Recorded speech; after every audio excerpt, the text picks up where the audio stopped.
Hi friends, আমি সুপ্রিয়া। আজকে তোমাদের সাথে একটি রান্নার রেসিপি শেয়ার করছি। আজকে তোমাদের সাথে শেয়ার করছি একটা পনিরের রেসিপি।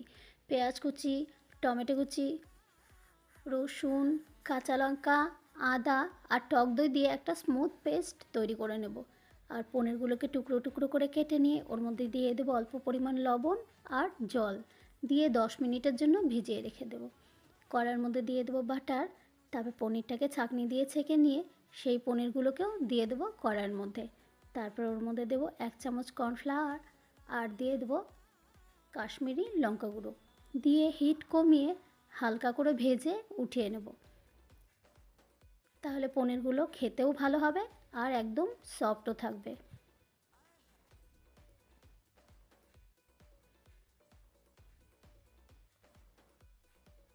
এই দেখো পনিরগুলো ভাজা হয়ে গেছে। তারপরে কড়ার মধ্যে দিয়ে দেব আবার বেশ কিছুটা পরিমাণ বাটার। তারপরে যেই পেস্টটা তৈরি করে রেখেছিলাম সেই পেস্টটা দিয়ে দেব কড়ার মধ্যে, দিয়ে কিছুক্ষণ কষিয়ে নেব।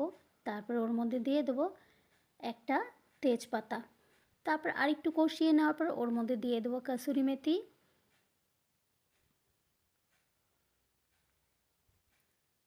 চিনি, 1 চামচ মিট মশলা,